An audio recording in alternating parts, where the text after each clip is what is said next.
Okay, we'll go ahead and get started. Please use the raise hand feature, and we'll start with Greg.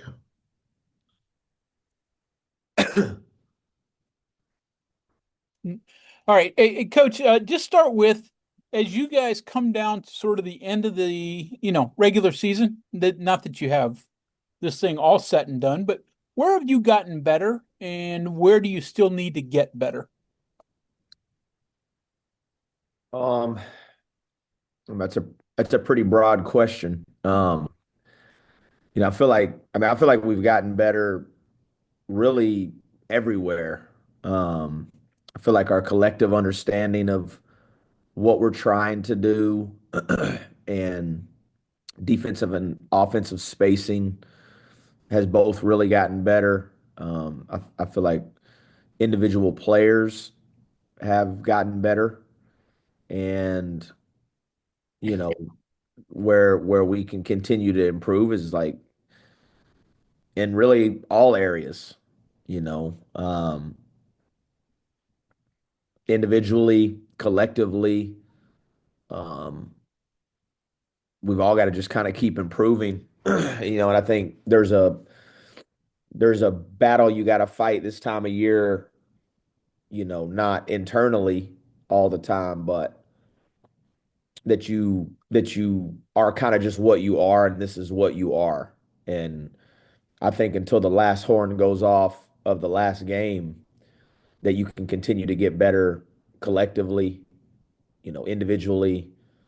Coaches can coach better. So, I feel like we've gotten better in all areas.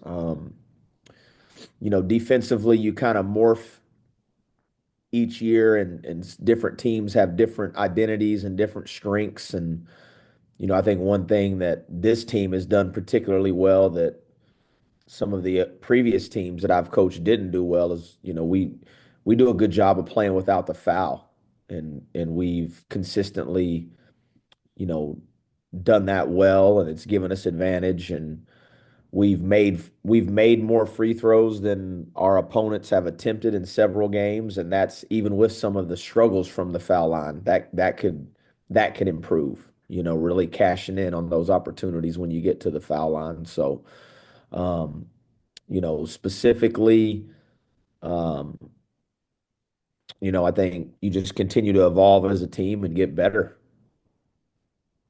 Fair. Thank you. Mike. Hey coach, how you doing? I'm good. How about yourself? Not bad. Um, so UCF on deck, and you actually play them twice here before the end of the year. Most fans maybe would be surprised that UCF, they're not really a college basketball power. They don't have the history of, say, West Virginia, would be this good. And the metrics have liked them more than West Virginia. Do you have any thoughts on why they have been viewed as so much better in the metrics? Is that at all in your brain that, hey, we need these are bigger games because if we beat them, we kind of flip the script on where we are right now nationally? And then, separate, are you at all surprised by UCF doing this? How do you think they've done this? It seems a pretty quick turnaround for this program that's not traditionally been a basketball school, maybe for the public. Yeah, I think you got to give, Coach Dawkins and his staff, a ton of credit, man. I mean, I think anytime you, even though he's been there 10 years, anytime you're coaching a team where not one player was back the year before, and, you have a winning record in the Big 12, you've positioned yourself to be in the NCAA tournament. Yeah, I mean, he's done one of the best coaching jobs this year that a lot of people may not talk about, and they've just done a good job. It's not easy. It's not easy to again have no points returning and be 6-5 in the Big 12, 11 games in, and they should be commended for that. I think they did a great job of finding players from different experiences. And you look at like Folks and Stillwell were teammates at Milwaukee, so they have a little chemistry together, and they brought them as a package there. And then some of the other guys, like Riley Cagle and some of those other guys were, Power Five transfers that had bounced around a little bit, and they've seemed to really settle in. And Coach Dawkins has found a way to get a lot out of those guys. Devin Cambridge was at Arizona State, then he goes to Texas Tech. Now he's there, and so I just think you got to give, their staff, a lot of credit and give Coach Dawkins a lot of credit for, um, you know, and that's the beauty of this time period that we're living in. There's like the gift and then there's the curse. The gift can be that you can assemble a group of guys together when everybody, the outside world may have left them for dead and they're not going to be very good. And then he put this group together and it's worked very well for them this year. And they had a great schedule and they took advantage of it and they've positioned themselves well. And then I know you don't get bogged down on this. You've talked about this before, but do you have any thoughts on why they have been viewed as quote unquote ranked or better in the metrics than West Virginia? A very similar record, very similar resumes, but just where they are in Ken Palm, et cetera, they are in better position most of the year than where you have been. Do you have Yes, any thoughts on that? yeah, I mean, well, I think some of it is, the way Ken Palm can be weighted. So, for instance, when we beat Campbell way back at the beginning of the year, and Ken Palm has predictive scores just kind of like, Vegas does or whatever. Yeah. And well, we beat Campbell by 8 instead of beating them by 16. We dropped 11 spots in Ken Palm that year, that Yeah. that that night. Um, we go get beat really, really bad at Arizona, and we didn't drop one spot in Ken Palm. Yeah. Um, so some of it, the way that Ken Palm is just, again, it's data driven, it's metric driven, and it does reward you for beating a team badly if you can, and it doesn't always Okay. Yeah. equate for just if you won the game or you lost the game. And so that's where, like I said, if you look at that, we're what I don't know what we were today, 60, 61 this morning in Kim Palm. Had you beat Campbell by what they thought you were going to beat them, maybe you're sitting here and you're 49 right now instead of 60. And that's the way Kim Palm works. And then also Kim Palm, because you have to have a starting point for where it starts you. Kim Palm also relies on historical data from the previous teams or previous players. So even if you put a roster together of, say you had a player that, you know, I'm just talking not specifically about this one, but if you had a JUCO player that is a very good player for you, he's going to have no historical Ken Palm data. He won't factor into that at all. Yeah. Whereas if a player was a very efficient player at a Division One, so some of it, like you do have to start somewhere, and then specifically when you get chances or when you're playing a team and you're supposed to beat them bad. I mean, I think the two biggest drops maybe in Ken Palm this year for us were, the Campbell game and then maybe the Baylor home game. And then ironically, going and playing a really good team like Iowa State on the road and you get beat bad, it just doesn't drop you that much. But if you're supposed to beat a team by 15 or 20 and you beat them by 10, you're going to drop in the metrics. Thank you. Yep. John? Yeah, I was looking at the league standings here, and when you get past the top five, I think there's 8 teams between 6 and 4 wins in the league, and you're one of them. And I think you've got of all your games remaining, you play most of those teams except for 2. What's kind of surprised you about the league, and particularly the way all those teams are bunched together and where you are right now with a month to go? Yeah, I wouldn't say anything's really like surprised me about the league. I think which we all know this year that the Big 12 is back to being where it was. I do think it dipped down a little bit last year. I think everybody would agree it wasn't quite as good as it was, but this year with how strong it is at the top, I think it's probably pushed the middle and the bottom even more Yeah. jumped up. And the top has, whether it's Arizona or Houston, Iowa State. Not that those teams still can't lose to anybody on any night, but they have separated themselves a little bit. And then I think what you see in the middle portions or to the bottom part of the league is just a very, very small margin of error and separation on a nightly basis, with really any team having the capability to beat any team. And like I've kind of mentioned this before in previous press conference, it's like as soon as you kind of want to write somebody off and leave them for dead, then they jump up, and that's where it's so hard, I think, for all of us. And obviously, media, everybody has jobs to do, so you've got to kind of write some sort of narrative after these Right. games and what it can mean and what it means. But like that's all that's why I've always said, like, you don't know what today, what, a couple weeks ago you beat Arizona State on the road, and everybody's like, oh, well, you should just beat Arizona State on the road because they're whatever. And then you Yeah. look back on it now, you're like, shoot, Yeah. that was a pretty good win. Same thing with Cincinnati last. Cincinnati. know, you beat them, and everybody's like, oh, well, they're just, like, again, you get into this weird idea that yeah, like, well, we should beat Cincinnati. And then, well, they beat Iowa State by 25 at home, and they beat a very good Central Florida at home, and then they went on the road and did what they did last night. And so it's just hard to kind of like, you know, Yeah.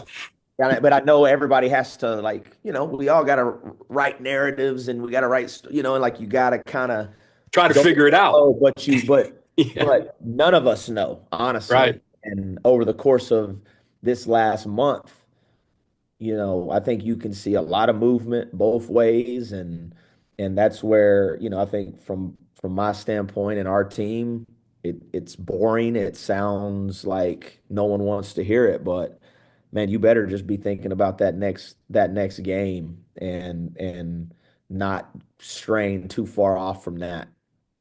How much has team matchups played in the results this year? Is that played a role? I think some. I think when you play people, Okay.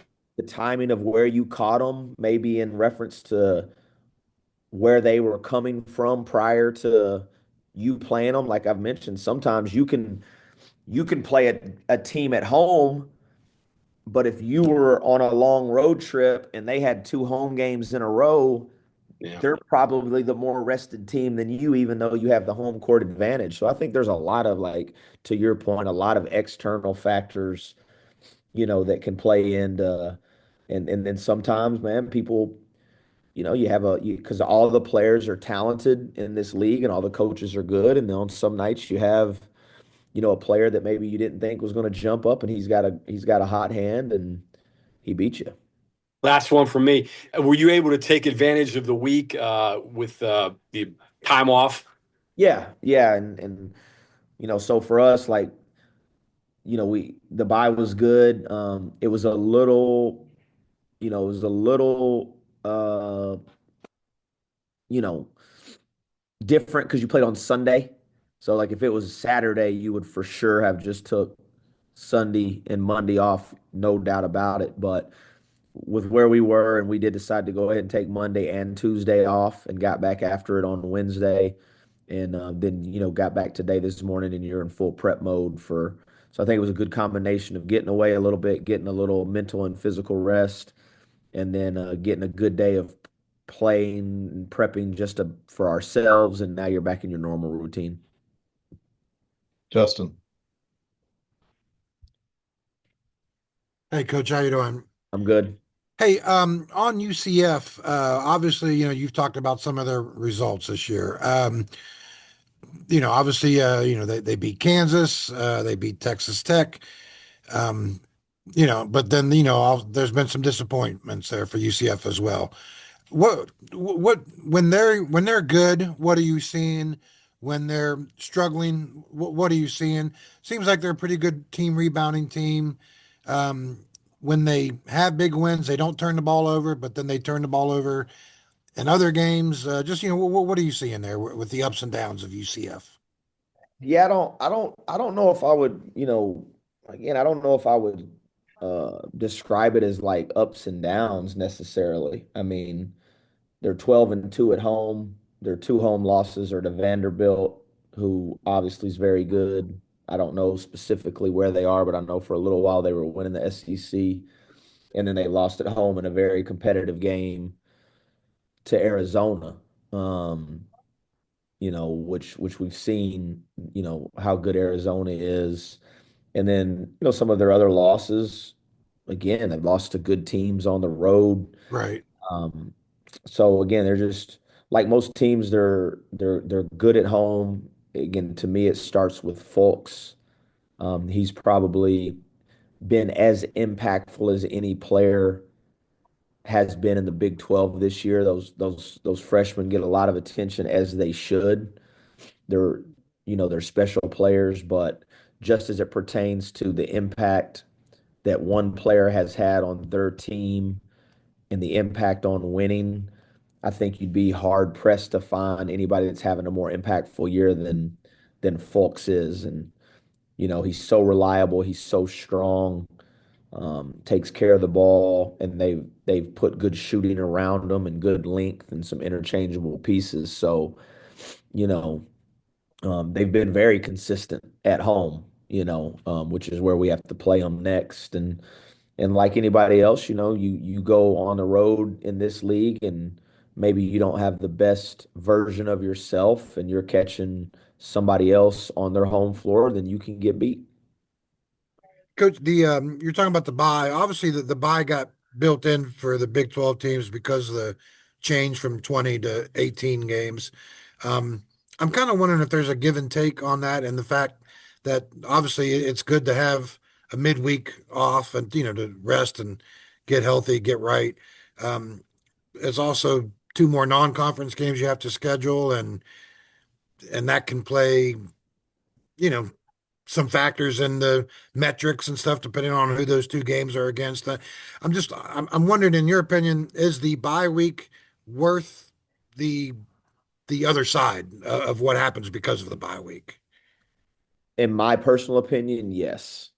Yes. Again, I've never been part of a league that didn't have it at least one bye, but just hearing people talk about last year and going through that gauntlet with no bye. I mean, it's hard enough as it is, and it's such a physical league. And again, you got to be so sharp mentally each night that as much as you need a little physical break, you need a mental break as well. Thank you, Coach. Kevin? Coach, has a final decision been made on Jackson Field's status for this year? Not, I wouldn't say a final decision. I mean, I think as you guys know, I mean, all signs are trending towards, applying for that medical red shirt. And, we want to be obviously supportive of him. And like any of these guys, you don't want to put them out there unless they're, 100% right. So we haven't 100% right. I'm sorry. We haven't made like a final call on it, but all signs are pointing in that direction. How much have his wishes played into that? I'm sure you've talked with him a lot, but in the end, does the decision kind of come down to him if you think he can help your team? Yeah, I mean, yeah, I mean, but ultimately, again, you want to be supportive of, you don't ever want to put anybody out there on the floor that may not feel like they're at their 100% best. In particular, you're not talking about a sprained ankle, or you're not talking about a busted eye, or a jammed finger. I mean, he had a legit surgery deep into the end of the summer and wasn't cleared till very late. And you may get a little boost of adrenaline coming back, but the grip strength, his ability to lift weights, was significantly impacted. And if you're just not feeling great or feeling like you can be at your best, you don't want to, again, a coach's job and a medical staff, their job is to evaluate all that and put the student athletes in the best position that they can be in long term for their health as well. Mike C? Hey Ross, how are you? Hey, Mike. Question for you. I don't know how much you keep up with your peers and some of the things they say after games, but a couple of them had pretty visible, I guess you'd say viral moments in post game stuff this year. Just out of your experience here, is there something about the competition in the league and the things you were talking about top to bottom that I don't know, does it drive coaches crazy a little bit and maybe makes them think and act a little bit out of character? Yeah, I don't know. Mike, that's a good question. You'd have to probably ask, each individual, for themselves, but you know, can coaching, you know, can it maybe bring out some of your, worst qualities? Probably, and but then it gives you opportunity to show some true resilience. And that's kind of one thing that, just when you mention about that, I mean, there's been a couple of situations like we talked about earlier. Like there's been a couple of situations maybe at time due to some of those viral moments that you would think like, well, what, maybe the messaging looks bleak, and then teams have responded really well and went out there and played great, after that. And ultimately, I think that's what all of us are trying to do. And then I think there's also a part of some of the coaches, and maybe they don't feel like being politically correct, and under the climate that we're all operating in, feel like you don't have to be as protective of the criticism that you levy on your team, because there is some truth to that these guys are, compensated at a good level. And you know why do I get all the blame? You know what I mean? Just that's not me thinking. That's not my thing. I want to shoulder all the blame. I tell our guys all the time, I'm a little guy, but I got a big back, and I don't mind bearing the brunt of that. But yeah, I just think I don't know. Like I said, I mean, it's a great question. It's a great question, and it's a grind, man. Like we've talked about that before. Just the competitive environment and the venues that you're in, and how good each team is you play. And if you're not razor sharp and your team isn't razor sharp, then you're gonna get your butt kicked.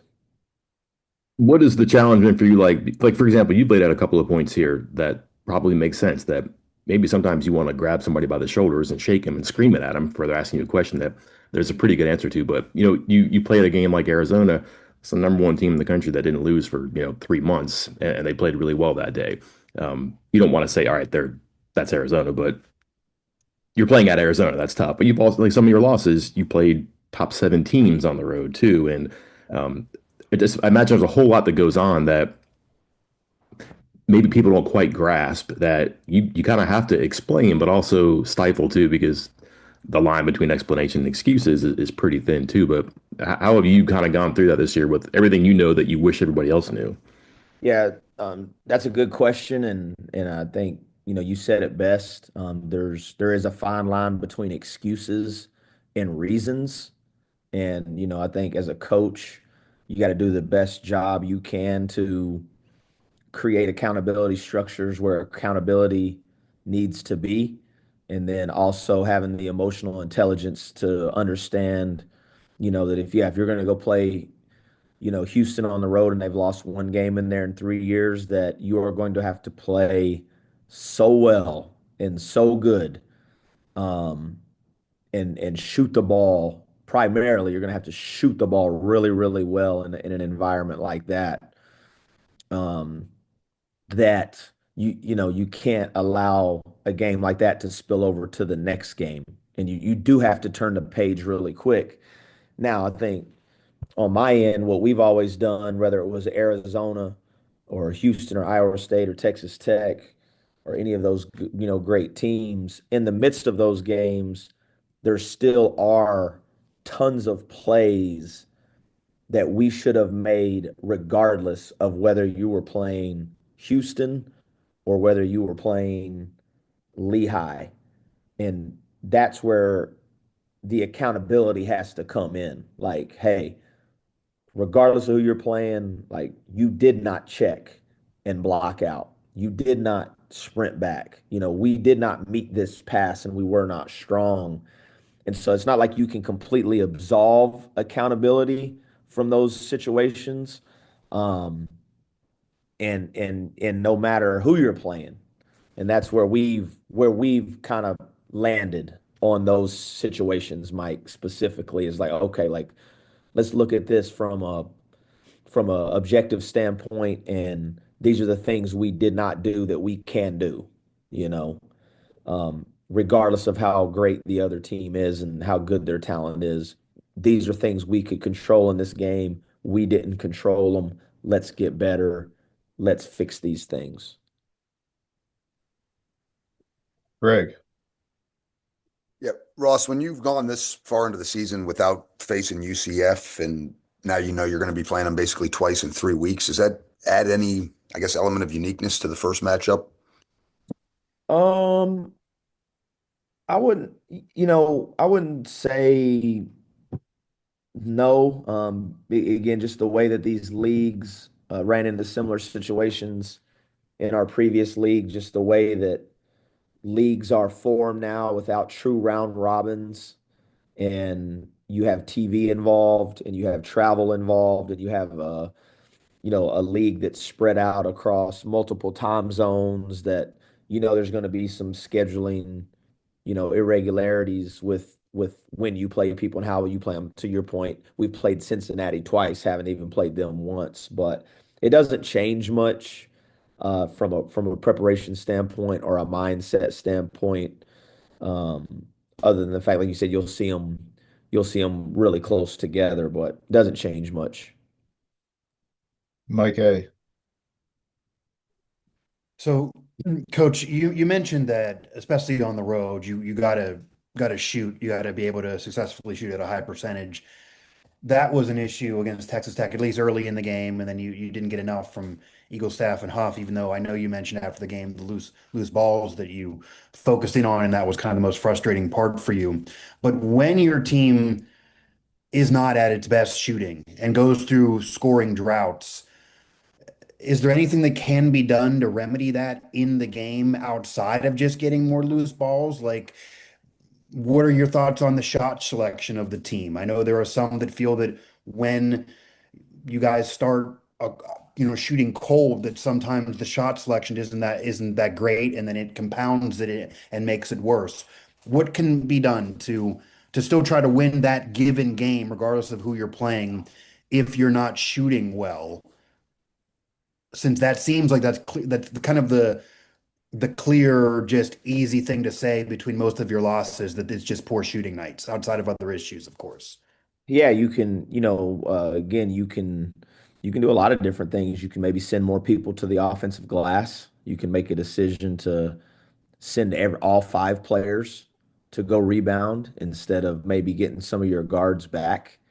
Um, Again, you can try your best to manipulate some of the spacing components of where help is being offered from, and then, like we've talked about a lot on here, there has to be individual accountability from the players as well. That, again, if you're not, if you're open, or you're getting to the foul line, you know, you gotta step up there and make those, because that too helps alleviate scoring droughts. Scoring droughts are elongated if you go to the foul line and you miss both free throws multiple times, you know. And so um haven't been super crazy with, I mean, I haven't really looked at a time where I've watched back and watched our games and just thought like, oh man, like we've completely lost our way. We're taking horrendous shots. Um, but I think it's more to your point, and I stand by it after even watching the film multiple times. There was 4 or 5 loose balls that we had an opportunity to come up with that we did not come up with, and it led directly to Texas Tech baskets. So if you come up with 2 of those and you make 5 more free throws, let me say you make all your free throws. Well, now you probably win by 3 or 4, and it's just not as complicated as it may seem, and feels as bad as it does feel when you go through those scoring droughts or you're having a hard time freeing up some of those other guys. It's kind of a two-part solution. You can go offensive rebound, you can, and then when you get opportunities to a man, which all these guys are young men now, to from a young man to younger men, when you have opportunities to step into these situations where you're open or you're at the foul line, you gotta convert. And if we're not converting, then we got to go rebound it. I mean, those are your options. There's not a lot of other options. Yeah. And not to put words in your mouth at all, but does a lot of this connect to effort? Uh, I think our effort has always been pretty good. I think Okay. the expectation and the urgency wanes at times, in particular in some of our starts. And again, you get to start that game the other day. There's 4 or 5 loose ball situations, and we didn't really come up with any of them. A couple times they were the first to the floor. These are things we pride ourselves on. And these are also things that reasons why we've been able to win games prior, undergoing some of the same struggles that you're talking about. And so I think it's the urgency and the consistency, not letting your offense dictate your defense. And oh, by the way, when you get opportunities to step up and make an offensive play, and that's what I love about our team. Again, they ain't pointing the finger. Nobody's pointing the finger at anybody. They'll stand up and they know. I mean, you can ask, they'll know. They'll be honest with you. And so, yeah, all that. We'll take two more, Justin, then Mike. Coach, I got a recruiting question for you on Miles Sadler. Obviously, he's putting together a pretty special last year there in high school, and obviously you're busy with working with the team this year. So much work goes into getting a guy signed, and you would think, well, the work's over once he's already signed. But I'm just kind of wondering, how has that relationship continued with Miles? Now that he's signed, you're busy with your team, he's busy with the senior year, but I imagine there's still a developing relationship between the two of you. Yeah, absolutely. You definitely want to stay connected to what they're doing, and they're connected to what we're doing, and you're not only myself but all of our staff, and not only with Miles but the rest of his family and coaches and everything. So yeah, you want to continue to strengthen those relationships and bonds, and try to stay connected not only to Miles but all those guys, Lou and Kingston, and try to get to know each other as much as you can. So by the time they get on campus in June, you feel like there is some connectivity already. Have you had a chance to watch him at all much this year, or? Yeah, yeah. When we're not playing, or again, just like our games, most of their games now are streamed on Yeah. some level, and so yeah, when we're not playing, not like I said, not only just myself, but we're all watching and extremely excited about him and what he's doing with his team, and so yeah. Thank you, Coach. And we'll close with Mike. Ross, you've kind of mentioned a couple of times that you can coach better, you have to coach better. Be curious how you figure out where to start when you're critiquing yourself, and then I'm guessing you're not putting a whole lot of new stuff in. And where's the practice time for that? But I don't know how to. Well, just take me through that if you don't mind. Yeah, I think again, a coach's primary job is to try to put his players in the best position that they can be in to have success. So you're always kind of evaluating that. And even now, I think you can still find ways to, steal a couple baskets here and there, even if it's something you haven't ran, whether it's out of a timeout, out of a halftime, and um, and again, just finding that fine line balance of, holding guys accountable, but at the same time, making sure they understand that you believe in them. which is important. And I think it's easy as a player, probably easy for all of us. You could be told five very positive things about the stories you write, Mike, you know what I mean? But maybe the one negative someone has to say stings more than the five positives. And I've always felt like, with players in particular, they do get corrected so much that you got to make sure that you balance that out with, telling them how much you believe in them and how they've gotten better, and so that they're still seeing that side of it as well. And again, that's where, from a coaching standpoint, how can you just help them, all of it, help them shoot the ball better, help them make free throws, help them defend better.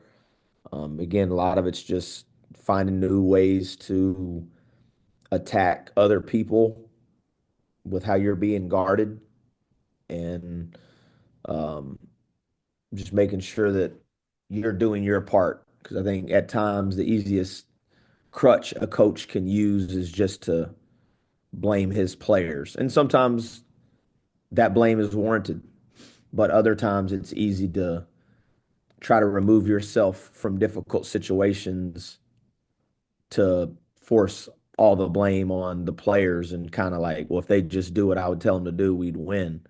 Sometimes that is right, and sometimes you can do better. And so I'm always going to start with myself and try to figure out what I can do better. And what I can do better is what I just mentioned throughout this process. Try to find a way to steal the 6 to 8 points a game that maybe someone hasn't seen. Make decisions on, how do we want to defend other people. I thought there was, a handful of decisions defensively in that Texas Tech game that myself and the staff, made the wrong decision. And now when you're playing against great players and other great coaches, you can get put in difficult situations, but that's part of my job too, to make sure that we're always trying to make the best decisions we can to give our guys the best chance to win. All right. Speaking of difficult situations and great decisions here, this is way far down the road, but have you thought about filling out an all conference bracket yet?